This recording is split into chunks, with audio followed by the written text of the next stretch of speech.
Hello everyone and welcome back to my channel. If you're new here, this is a nutrition and lifestyle channel. In this channel, I give you nutrition tips and tricks that can help you keep a healthy lifestyle. So please consider subscribing and turn on your notification bell so that you don't miss out on videos that I post. In this episode today, we're going to talk about food poisoning. And food poisoning is simply an illness that develops when you consume food that has been contaminated.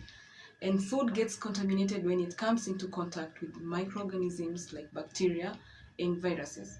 So a few hours after consuming food that has been contaminated, you are likely to develop symptoms like nausea, vomiting, diarrhea, extreme abdominal pain, and even fever.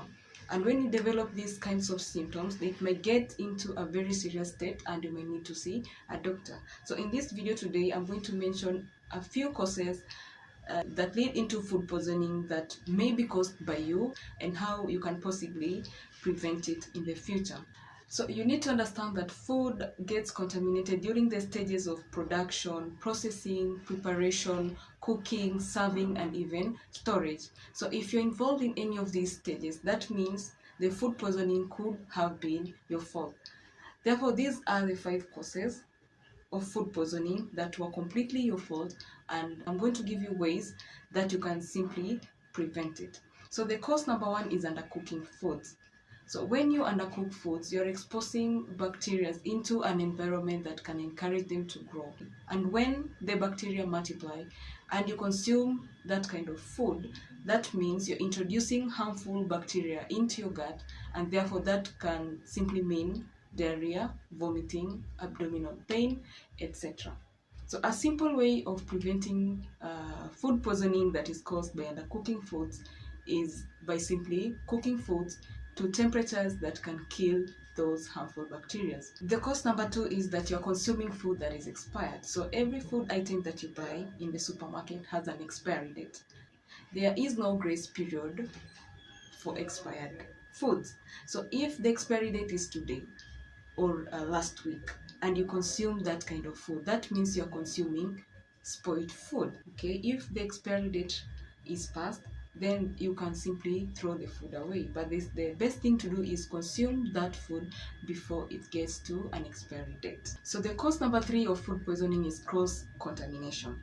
And we're going to use an example when you're preparing different foods, like you're making a vegetable salad or a fruit salad, and at the same time you're preparing meats. So when you buy meats from the market, the meats could have been contaminated by some certain bacteria. And when you're preparing the meat, and you, without washing your hands or without washing the surfaces, you are preparing the vegetable salad, the fruit salad at the same time. So this vegetable salad, the fruit salad, you're not going to cook them. That means you've introduced the bacteria from the meat into the fruit salad or into the vegetable salad. And because you're not going to cook the vegetable salad or the fruit salad, that means the bacteria are still active. And when you consume that kind of food, that is a potential food poisoning. So the idea here is to prepare this food separately. If you're preparing the vegetable salad, prepare it, finish, put it aside, clean the surfaces, and then prepare the meat or the poultry or whatever else you're cooking. In this way, you're preventing cross-contamination and also preventing food poisoning. The cause number 4 is you're deliberately eating your foods with dirty hands. Okay, it sounds silly, but hand washing has been ignored by even adults. You find small children washing their hands before they eat, but most adults actually ignore it. And so when you're eating your food with dirty hands, that is already contamination, that is already food poisoning. So the idea is, do not ignore simple rules of sanitation, like simply washing your hands before you grab something to eat. That way you are able to prevent food poisoning. So the last cause of food poisoning is poor storage.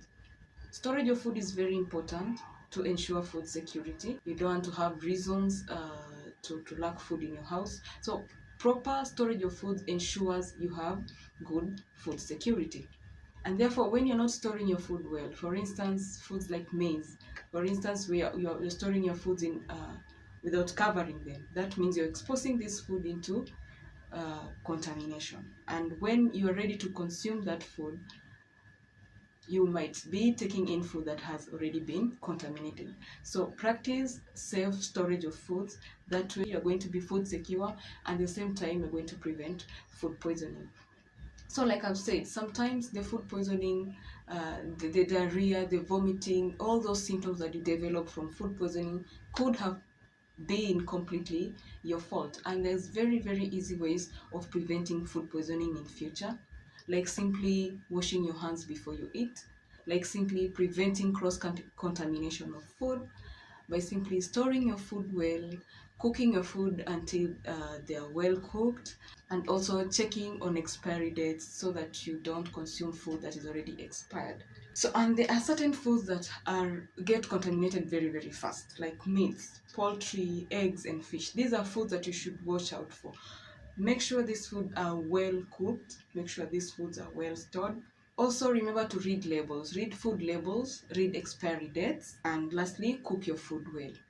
I hope this video has been helpful. Don't poison yourself next time. Follow the rules, okay? You can share this video to your friends and family. Leave a comment down below, and also don't forget to subscribe. Until next time, bye.